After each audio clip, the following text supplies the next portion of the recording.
Very much for joining us. Stay with us because we have plenty more to see on Newseye and that we'd like you to give us your views on.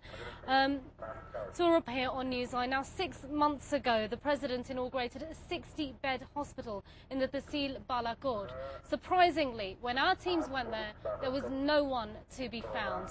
More in this report by Osama bin Javed. This is the main hospital of Garhi Habibullah, one of the worst affected areas during the earthquake. This hospital was funded by a foreign government and was inaugurated by the President himself. Let's now find out what's the state of affairs inside this hospital. There's nobody in the hospital, not on your right or on your left. It is very early in the morning, but there is no one to attend emergencies and the doors are locked. This 60-bed hospital's signposted wards are all empty, and the corridors wear a spooky look. Surprisingly, the nursery, the female wards, and neonatal care have no one in them. And the deserted look of the hospital continues in other blocks. There is an ambulance in case of an emergency, but there is no driver. Just when we were about to leave, the missing night watchman arrived. मैं इधर रात को चौकीदारी करता हूँ जो patient आता है वो रात को डॉक्टर साहब को बताते हैं. So we woke up the doctor on duty who told us that due to slow government procedures, the sanctioned staff isn't on duty. He did say that there are 2 patients in the hospital.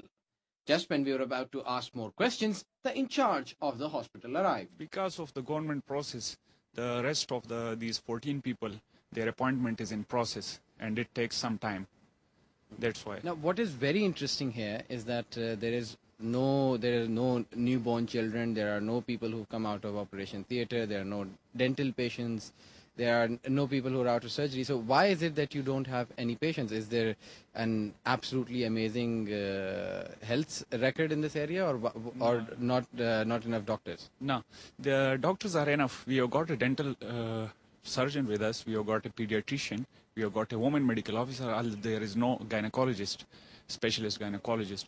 This is because of Ramzan. The people prefer to stay at home, and the OPD will start within about 20 minutes. People will start coming, and then we will examine them.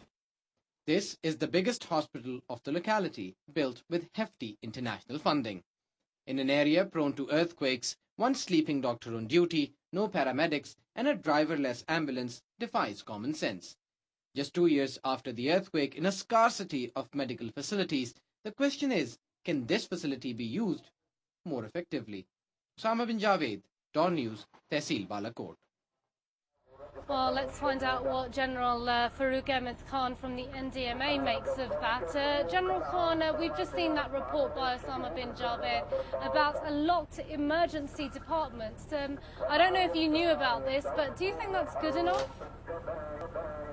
Osama, if you are asking me, it is not good enough. But let me just put the thing into correct perspective. These hospitals which are made in these areas are responsibility of the local government. The health departments are a devolved subject. So therefore, as I was telling you, the local capacities needs to be built. It is easy to build the buildings, but it's difficult to manage them. These are the connected issues which I was referring to, that despite the fact that you may have funds, despite the fact that you may have resources, if you go too fast, at times it is difficult for local authorities to digest that. This is a case in point. However, if you want to have a clear understanding of all this, I personally think you look at the doctor's reply. He said it is Ramzan, too early morning, no one comes to this place. They start the work a little later. The question, the wrong location. No, it's not a matter of wrong location. Balakot city was a fairly large city. It needed to have that kind of hospital.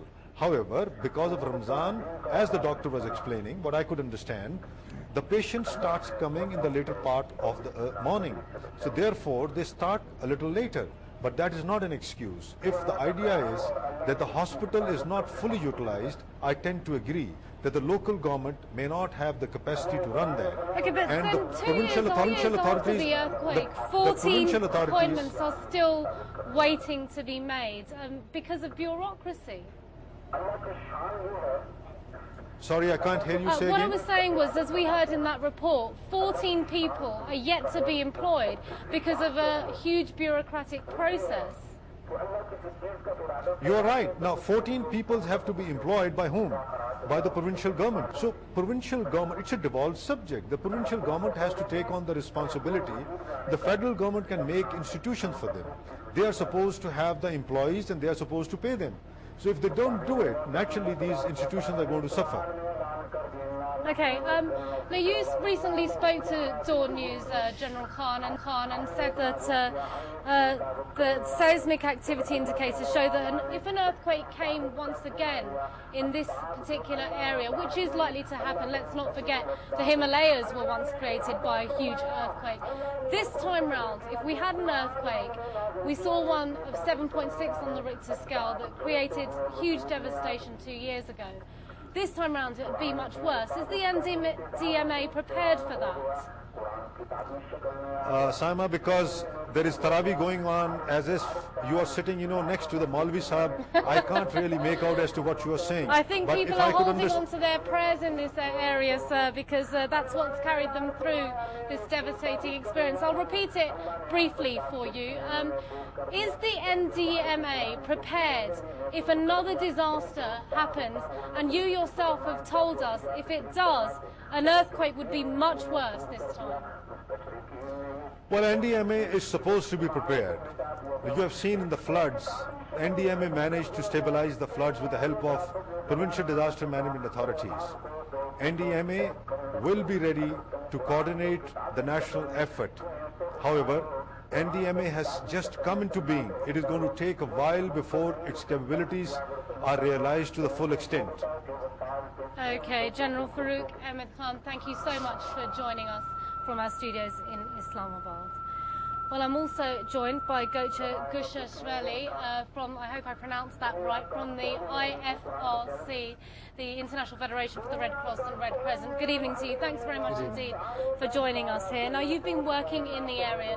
Do you feel that what you came to do has been achieved? What I can say now is we've done significant work. When I say we, I mean first of all Pakistan Red Crescent Society, in other words Anjuman-e Hilal-e-Ahmar as it states in Urdu, in cooperation with International Federation of Red Cross and Red Crescent Societies and partner national societies. From the very beginning of the earthquake, we provided effective